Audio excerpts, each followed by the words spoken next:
RK valley police లిమిట్స్లో ఉన్న వీరన్నగట్టుపల్లి దగ్గర ఒక 2 గంటల 15 నిమిషాల సమయంలో ఒక ఆర్టీసీ బస్సు కరెంటు వైర్లు తగిలి కాలిపోతున్న సమాచారం రాగా వెంటనే మేము మా యొక్క డీఎస్పీ గారితో పాటు ఇక్కడ రావడం జరిగింది. వెంటనే ఈ యొక్క నేరస్థలాన్ని పరిశీలించగా ఇది ఈ యొక్క రోడ్డు కాంట్రాక్ట్ పనిచేసే వాళ్ళ యొక్క చిన్న నెగ్లిజెన్స్ వలన సరిగ్గా యొక్క మార్కింగ్స్ అంటే ప్రమాదము జరుగు ప్రదేశం నుంచి మార్కింగ్ రిబ్బన్స్ కానీ లేదంటే వేరే ఇతర ఫ్లాగ్స్ రెడ్ ఫ్లాగ్స్ కానీ కట్టకపోవడం వలన మరియు ఈ యొక్క ఆర్టీసీ డ్రైవరు అతను సరిగా తన డ్రైవింగ్లో సరిగా రోడ్డు మార్జిన్ చూసుకోకపోవడం వలన ఈ యొక్క చిన్న ఇన్సిడెంట్ జరిగింది. దీనిలో అదృష్టం ఏమంటే ఈ కరెంటు లైన్ తగలగానే లైన్ ట్రిప్ కావడము, ప్యాసింజర్లు తగిన జాగ్రత్తలతో అందరూ ఒకరు తగలకుండా వెంటనే బస్సును దిగిపోవడము, ఎవరికి ఎలాంటి ప్రమాదం జరగకుండా తిరగడము ఈ యొక్క ప్రజల యొక్క అదృష్టము.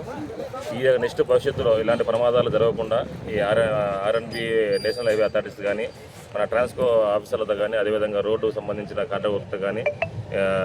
మీటింగ్ పెట్టి నెక్స్ట్ ఫర్దర్ ఇలా జరగకుండా కూడా మేము తగు సూచనలు, సలహాలు, ఆదేశాలు కూడా ఇస్తామని తెలియజేస్తున్నాం.